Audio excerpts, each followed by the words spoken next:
দেশজুড়ে আবারও আলোচনার কেন্দ্রবিন্দু হয়ে উঠেছে ঐতিহাসিক স্লোগান ইনকিলাব জিন্দাবাদ।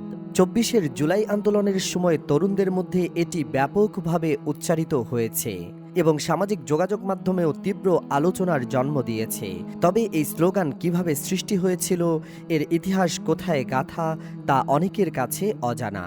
ইতিহাস বলে, বিংশ শতকের প্রথম ভাগে ব্রিটিশ শাসনের বিরুদ্ধে উত্তাল ভারতবর্ষে বিদ্রোহ ও প্রতিরোধের সময়ে প্রথম উচ্চারিত হয় এই স্লোগান ইনকিলাব জিন্দাবাদ। ইনকিলাব মানে বিপ্লব আর জিন্দাবাদ মানে দীর্ঘজীবী হোক। এর মূল অর্থ দাঁড়ায় বিপ্লব দীর্ঘজীবী হোক।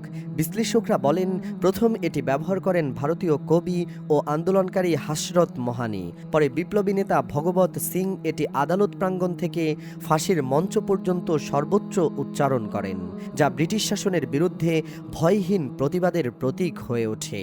উপমহাদেশের বিভিন্ন গণ আন্দোলন ও রাজনৈতিক আন্দোলনের ধারাবাহিকতায় ১৯৪২-এর ভারত ছাড়ো আন্দোলন, ১৯৪৬-এর নৌ বিদ্রোহ এবং বাংলাদেশের বিভিন্ন গণতান্ত্রিক আন্দোলনে এই স্লোগান ব্যবহৃত হয়েছে।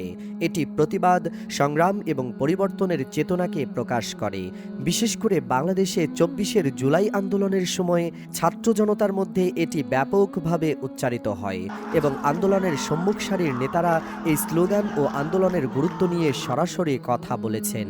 ইনকিলাব জিন্দাবাদ স্লোগানটি উপমহাদেশের ইতিহাসের জীবন্ত দলিল।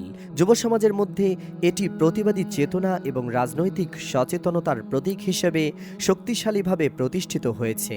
গতকাল ২১ ফেব্রুয়ারি ভাষা শহীদদের কবর জিয়ারত শেষে ইনকিলাব মঞ্চের সদস্য সচিব আব্দুল্লাহ জাবের বলেন, আমার কাছে মনে হয় যে এই নির্দিষ্ট শব্দগুলোর প্রতি তাদের এক ধরনের বিদ্বেষ রয়েছে।